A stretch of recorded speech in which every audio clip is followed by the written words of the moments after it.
Modifié de Sébastien L. Chauzu aux éditions Grasset. Une semaine plus tard, j'ai été cueilli par surprise. Depuis le début de l'après-midi, la neige giflait la ville. Mon SUV n'était pas encore chaussé de pneus neige et le froid avait transformé mes doigts en stalactites. Mais le plus dur était devant moi. Je ne savais pas encore que je faisais route vers mon pire cauchemar. Mon allure était réduite. Je sortais d'un rendez-vous professionnel déprimant et j'avais fait un détour par un bar avant de rentrer. À cette heure de la nuit, Alan ne m'attendrait pas avec un thé servi sur un plateau. Il aurait pu. C'était son style, mais il savait que je lui aurais ri au nez. Mon client, un professeur d'université qui rabattait ses cheveux sur le sommet de son crâne, voulait que je suive sa fille. D'un des tiroirs de son bureau, il avait sorti une photo de la jolie blonde et avait écrit l'adresse où la trouver au dos, avant de me l'attendre. Je vais réfléchir, avais-je dit. Je détestais les filatures, mais j'avais un gros besoin de liquidité. J'avais bu, mais je conduisais prudemment. J'essayais de garder une vingtaine de mètres entre la voiture qui me précédait et mon véhicule.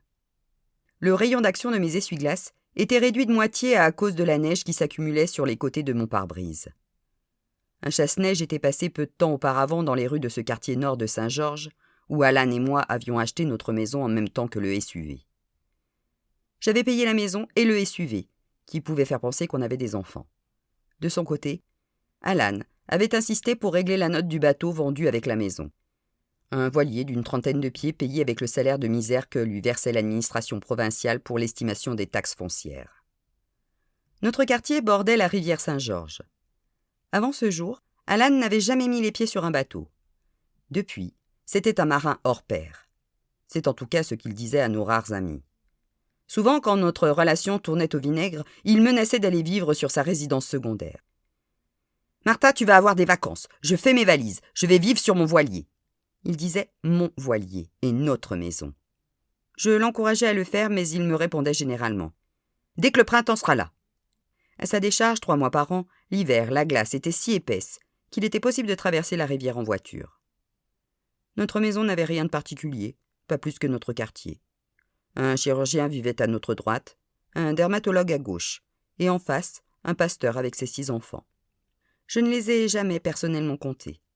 Quand Alan ouvrait des huîtres ou sortait le grand couteau à pain, il disait « C'est quand même bien d'avoir un voisin chirurgien. » Il devait s'imaginer que s'il venait à s'ouvrir la main, il pourrait toujours aller sonner chez le type avec qui il avait partagé une bière lors d'une fête de quartier 3 ans plus tôt, pour lui demander de la sauver.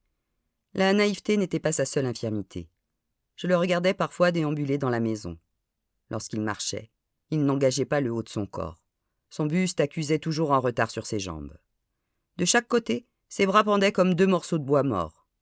Pour ne rien arranger, il rêvait de devenir écrivain sans être forcément un très bon lecteur. Mais en dehors de ça et du reste, je partageais la vie d'un chouette type.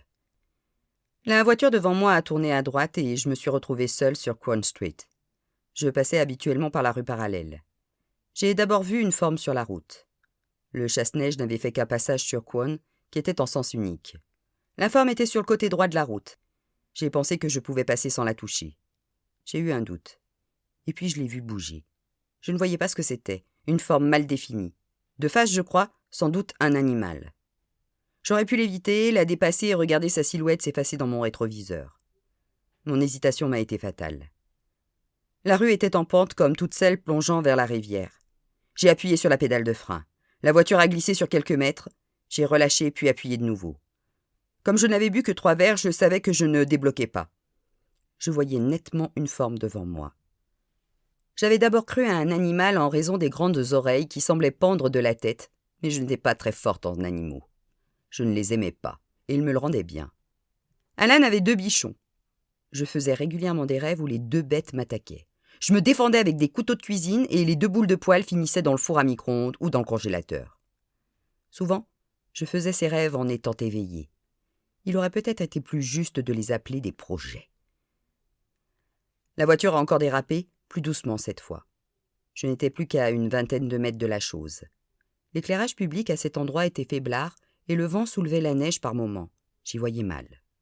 J'ai augmenté la vitesse des essuie-glaces, ce n'était pas mieux.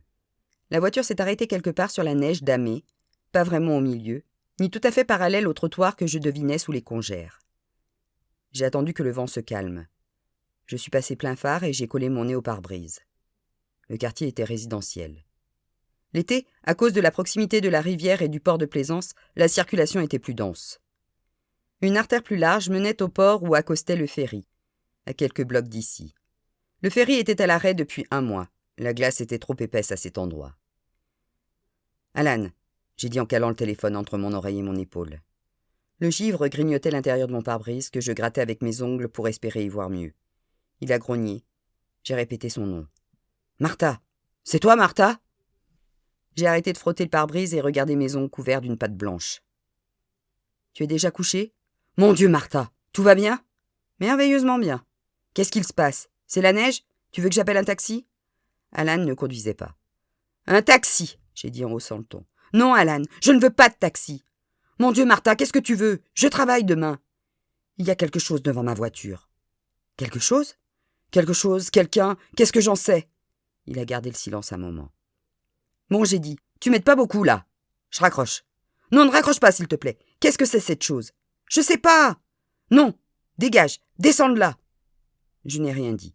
Martha, t'es là ? Je parlais au chien. Merci, Alan, j'avais compris. Je regardais la forme recouverte de neige. Une partie s'est détachée. Une grosse patte. Je ne savais pas ce qui était le pire. Imaginez qu'un ours était à quelques mètres de ma bagnole ou pensez à Alan dormant entouré de ses 2 rats poilus.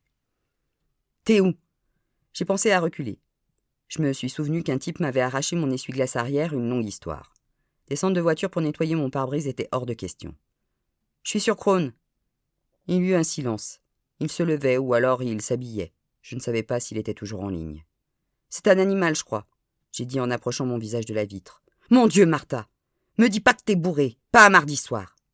J'ai éloigné le téléphone de mon oreille. J'ai fermé les yeux 1 seconde. Je suis en train de m'habiller, Martha. Crone ? Il a demandé après un temps. Je parlais couramment le Alan. J'ai collé le téléphone à ma bouche. Ça te démange, hein ? Allez, vas-y, dis-le. Dis-le que je suis une conne d'avoir pris Crone. Oui, Crone. Je me suis mise à l'imiter. Martha, qu'est-ce que tu fous sur Crone ? Un ours est sur le point de me becqueter et toi, il n'y a qu'une chose qui te préoccupe, c'est de savoir pourquoi je suis sur Crone et pas Rockcliffe.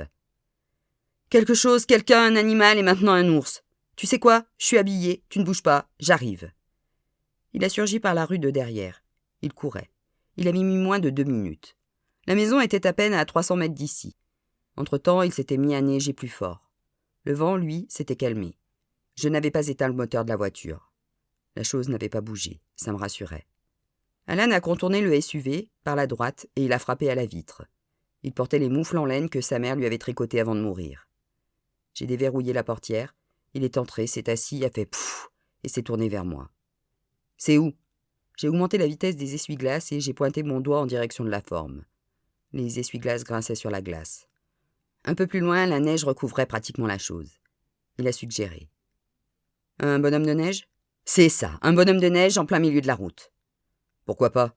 Alan a posé son regard sur moi. Il cherchait à savoir si j'avais bu. Ça a bougé quand je suis arrivé, je crois. T'as jamais vu un bonhomme de neige bouger ? Je l'ai regardé. Il a souri et a lâché. Si c'est une personne, faut faire fi ça. Il va y rester sinon.